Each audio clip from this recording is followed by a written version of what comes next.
Thank you, Mr. Chairman. And thank you to both of our chairs for today's hearing, which has been revealing. I had no questions for the prior panel. I do want to note that many of the recommendations made by Ms. Diamond are ones that I fully agree with and concur with and are part of the national strategy for combating anti-Semitism and should not be lost in future discussions of this commission. And they are aligned with the recommendations I made at the very first hearing of this commission when I presented the national plan. Sure. I do, however, feel the obligation to name some things for my colleagues on this commission. Sitting here, I am struck as a person who represents a diverse network of progressive, conservative, religious, cultural, and other institutions, the largest and broadest collective voice of the Jewish community in Massachusetts, though certainly not unanimous, that we all have a responsibility to listen to and grapple with a spectrum of viewpoints, and that we need to model the practice of welcoming viewpoint diversity in our work. Doing so adds complexity to our deliberations and will strengthen our outcomes. It is a behavior and practice that we as a broader society are losing the abilities to do. We flatten one another's identities and ideas, and we swiftly categorize each other as of the left or of the right, as pro or anti-something. As this commission continues our work, we must push against binaries about anti-Semitism, about who truly cares about each other or has concern for each other. By way of example, just one binary that we were asked to accept from the previous panel. Their written submission attests, and it's in the packet that was sent to the commission and is on the website. Their written submission attests that anti-Zionists represent as many as 69% of American Jews. If you follow the link this panel provided, the poll they cited defines Zionism as, and I quote, the belief in privileging Jewish rights over non-Jewish rights in Israel. By their definition, I myself, who serves on the board of an Israeli-Palestinian co-led organization working for the full equality of Palestinian citizens of Israel, would have to define myself as an anti-Zionist. By their logic, the organization I lead, JCRC, would be considered anti-Zionist because one of our core commitments is to the realization of the aspirations in Israel's declaration of statehood, which commits that Israel, quote, will ensure complete equality of social and political rights to all its inhabitants, irrespective of religion, race, or sex. And I will say that while this commitment has certainly not been fully realized, the definition of anti-Zionism offered by this panel would mean that Israel's founders were anti-Zionist for having written and aspired to that declaration. While I am setting the record right, the IRA definition of anti-Semitism is not itself controversial. It is full of conditional caveats in which it discusses examples that could or may be understood to be anti-Semitic in a certain context. What is at times controversial is how this definition gets applied by some, including by ignoring those conditional statements or trying to apply it beyond its purpose as a non-binding working definition.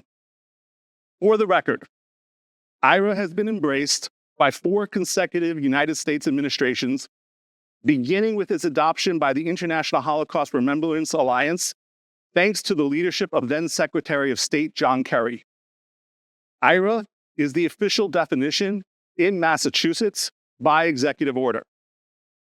And yes, we at JCRC embrace and use IRA as a non-binding working definition to further the understanding of anti-Semitism. And we have been on record for several years that we do not support its codification in state law, such as through the bill referenced in the panel submission materials. And commissioners should be aware that there are other definitions that are used by some, notably the so-called Jerusalem Declaration, which has been endorsed by some progressive organizations and by respected academics. But regardless of whether you prefer to use the official Massachusetts definition for your understanding of anti-Semitism, the difference in these definitions are largely a matter of emphasis and nuance, and not of substantive difference when it comes to understanding anti-Semitic behaviors. For example, and I'm reading here from the Jerusalem Declaration, not from IRA. Quote, "What is particular in classic anti-Semitism is the idea that Jews are linked to the forces of evil. This stands at the core of many anti-Jewish fantasies, such as the idea of a Jewish conspiracy, in which the Jews possess hidden power that they use to promote their own collective agenda and at the expense of other people. This linkage between Jews and evil continues in the present, in the fantasy that the Jews control governments with a hidden hand." And further, this Jerusalem definition says that with regards to Israel and Palestine, examples that on the face of it are anti-Semitic include holding Jews collectively responsible for Israel's conduct, or treating Jews simply because they are Jewish as agents of Israel, and assuming that non-Israeli Jews, simply because they are Jews, are necessarily more loyal to Israel than to their own countries. I would like to note that the organizations represented on this panel publicly opposed the establishment of this commission, including in a letter to the legislative leadership in June 2024, and in a vociferous but failed campaign urging the governor to veto the legislation establishing this commission. In their campaign against this commission, and even as recently as this week, they have continued to evoke the kinds of tropes and themes that the Jerusalem Declaration defines as classic anti-Semitism. This coalition objected to the process by which this commission was established and claims, wrongly, that the public was only informed of this bill after its passage. In fact, the bill establishing this commission was filed publicly as an amendment to the budget and was debated for an hour on the Senate floor before it was adopted. They complain about the exclusion of public comment during the legislative process establishing this commission. It is worth noting that by design, a commission is established to enable a robust public conversation before legislative recommendations are put forward. They talk repeatedly, and you can see it in their materials, about how so-called, quote, Israel-aligned, unquote, organizations are participating in this process.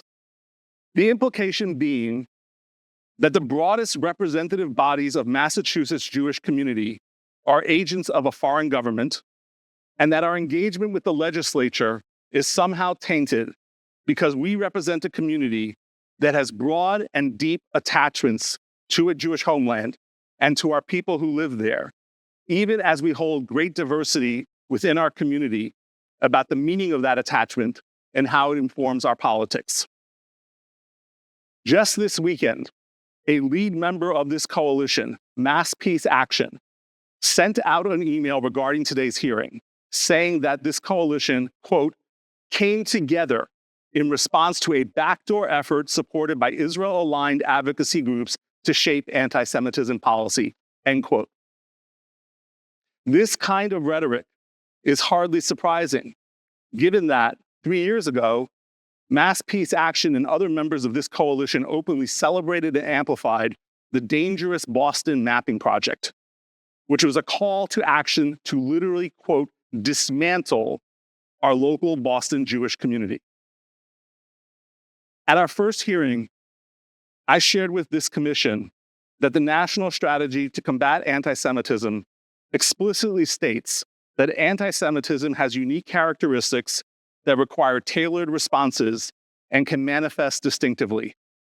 And also that the national strategy and the implementation of it requires us to understand that anti-Semitism does not exist in a vacuum.